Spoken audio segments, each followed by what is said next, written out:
देखिए, नीट छात्रा मौत मामले में एसआईटी को एक अहम सुराग हाथ लगा। जांच में सामने आया कि छात्रा लंबे समय से नींद की दवा का सेवन कर रही थी। पटना आने से पहले उसने एंटी डिप्रेशन की गोली का 6 पत्ता खरीदा। सवाल ये उठता है कि क्या उसने दवा का ओवरडोज लिया, जिसके कारण वो कोमा में चली गई। वहीं पीएमसीएच की पोस्टमार्टम रिपोर्ट को सेकेंड ओपिनियन के लिए पटना एम्स भेजा गया है। रिपोर्ट के आने का पुलिस इंतजार कर रही है। तैयारी कर रही छात्रा की मौत मामले में हाई लेवल इंक्वायरी की मांग को लेकर राष्ट्रीय मानवाधिकार आयोग और सुप्रीम कोर्ट में याचिका दायर की गई है कि जिस तरह से एसआईटी का गठन हुआ ये नीट छात्रा के दुष्कर्म और हत्या मामले में, तो यह बड़ा अच्छा लगा था कि अब दूध का दूध पानी का पानी होगा। लेकिन मैं स्पष्ट रूप से कहूँगा, उस एसआईटी टीम में दागी एसएचओ रोशनी कुमारी और वहाँ पटना सदर का एडिशनल एसपी अभिनव कुमार को देखा गया, तो यह मानवता को सार किया और लगाया कि निष्पक्ष एसआईटी नहीं होगा। तो इसके खिलाफ मैं दुख भरे लहजे में कह रहा हूँ, नीट छात्रा की जो हत्या है, इसको देख करके मेरे अंदर भी दुख हुआ, क्षोभ हुआ और मौत सी मायूसी आई। तब मैंने जा करके पहले केंद्रीय एक प्लेटफॉर्म तैयार किया और केंद्रीय मानवाधिकार आयोग में मैंने कंप्लेन केस दर्ज कराया। और एक प्लेटफॉर्म है, उसके बाद ऑनरेबल हाई कोर्ट में मैं आ रहा हूँ, उसके ऑनरेबल सुप्रीम कोर्ट में जाऊँगा। और दोषियों को, जैसे वो मनीष जो है चंडाल है एक तरह से कहिए, वो प्रभात मेमोरियल हॉस्पिटल वाला एक डॉक्टर नहीं है, उसको डॉक्टर को सेकंड गॉड कहा जाता है धरती पर, तो वह एक राक्षस है। इस मामले की जांच के लिए एसआईटी का गठन किया गया है, जिसमें 6 अफसर और 38 पुलिसकर्मी हैं। जांच में ये बात सामने आई कि छात्रा ने 26 दिसंबर को जहानाबाद में नींद की गोली खरीदी थी और 5 जनवरी को उसे लेकर पटना आई। गोली पर लिखे बैच से पुलिस उस दुकान तक पहुंच गई है जहां से गोली खरीदी गई। तफ्तीश में ये बात सामने आई कि छात्रा डिप्रेशन से गुजर रही थी और इसी वजह से वो भारी मात्रा में दवाएं ले रही थी। फिलहाल पुलिस को दुकानदार से पूछताछ कर रही है। आरजेडी को राजनीतिक रोटी सेकने की आवश्यकता नहीं है। इस तरह की घटना और जो एसआईटी का गठन किया गया है, एसआईटी के रिपोर्ट आने के बाद जो भी अपराधी होंगे वो सलाखे जेल के सलाखे के अंदर होंगे, उनको सजा मिलेगी और जरूरत पड़ेगा तो फास्ट ट्रैक कोर्ट और ट्रायल करा करके जो है अपराधी को सजा दिया जाएगा। इसीलिए आरजेडी को कोई अधिकार नहीं है कि इस तरह के संवेदनशील मुद्दे पर राजनीतिक रोटी सेकने का काम करे। सरकार स्वयं जिम्मेवार है, सरकार इस बात को समझ रही है और पताल के अंदर भी जो भी सुराग मिलेगा उस सुराग से अपराधी को सजा दिया जाएगा। अब तक कई सवाल हैं जिनका जवाब मिलना बाकी है। जहानाबाद में छात्रा किसके साथ नींद की गोली की दवा खरीदने दुकान पर गई थी। सवाल है कि उसके मोबाइल से मैसेज किसने डिलीट किए। सवाल ये भी है कि 3 दिनों तक इस मामले में प्राथमिकी के लिए आवेदन क्यों नहीं दिया गया। पुलिस के मुताबिक छात्रा पढ़ाई को लेकर दुखी रहती थी और इस बारे में परिजनों से उसने चर्चा भी की। छात्रा के कमरे से एक लिखा हुआ नोट और मोबाइल फोन बरामद हुआ है। परिजनों और आम लोग छात्रा की मौत से इसलिए आक्रोशित हैं क्योंकि ये साफ हो चुका है कि थाना प्रभारी ने गलत रिपोर्ट दी थी। एसपी और एसपी ने जांच बगैर इसे सुसाइड करार दिया और बगैर छानबीन किए एसएसपी ने रेप से इनकार किया। मरगूब आलम, नक्षत्र न्यूज़, पटना। चलिए, इस पर ज़्यादा जानकारी के साथ स्टेट हेड मरगूब जी हमारे साथ जुड़े हैं। मरगूब जी, जिस तरीके से नीट की छात्रा मौत मामले में जांच चल रही है, चाहे वो पटना हो, जहानाबाद हो, भागलपुर हो, हर जगह पे जांच पड़ताल की जा रही। अब तक का ताज़ा अपडेट क्या कुछ निकल कर सामने आया है? दीपक, अमूमन हम लोग बात करते हैं ना कि फूक फूक कर कदम रखना, तो एसआईटी फूक फूक कर कदम रख रही है। आज का 2-3 महत्वपूर्ण डेवलपमेंट हम आपको बता देते हैं। सुबह ही हमने खबर चलाई थी कि एसआईटी की टीम आज जहानाबाद जाएगी।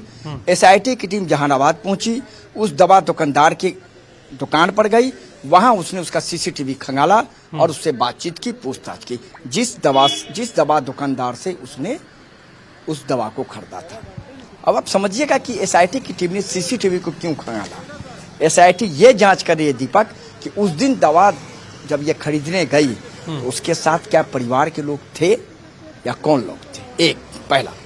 दूसरा, एसआईटी ने आज भी परिवार वालों से बातचीत की है। तीसरा महत्वपूर्ण अपडेट, एसआईटी की टीम ने लड़की के सहेलियों से भी बातचीत की है, उससे भी पूछताछ की है।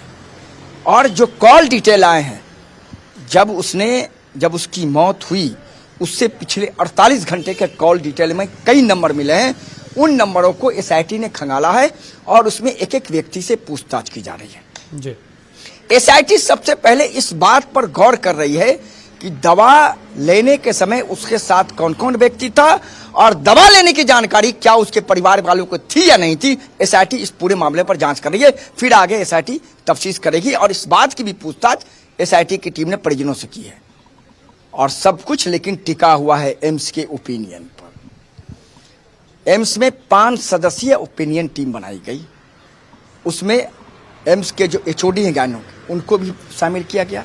उनका जो ओपिनियन आएगा, जो एक लाइन लिख दिया गया पटना मेडिकल कॉलेज हॉस्पिटल के पोस्टमार्टम रिपोर्ट में, sexual harassment could not be ruled out, माने इनकार नहीं किया जा सकता, उस पर एम्स का ओपिनियन आना है। और जैसे ही एम्स का ओपिनियन उस पर आया, उसके बाद एसआईटी की जांच की पूरी कैंपेनिंग बदल जाएगी। और एफएसएल की रिपोर्ट बहुत महत्वपूर्ण है। एफएसएल की रिपोर्ट का भी इंतजार किया जा रहा है। हमें लग रहा है कि कल तक एफएसएल की रिपोर्ट एसआईटी को मिल जाएगी। तो 4 स्तंभ हैं जांच के।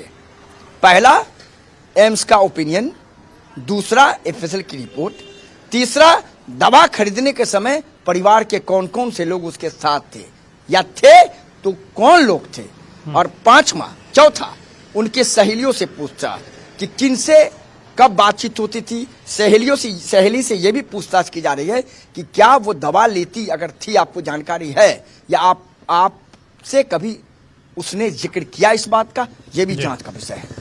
और कॉल डिटेल, मैंने आपको बताया कि कॉल डिटेल में कई नंबर हैं, उसकी भी जांच करके उन लोगों से पूछताछ की जाएगी। किन लोगों से लगातार बात होती थी, पहले उससे एसआईटी पूछताछ करेगी।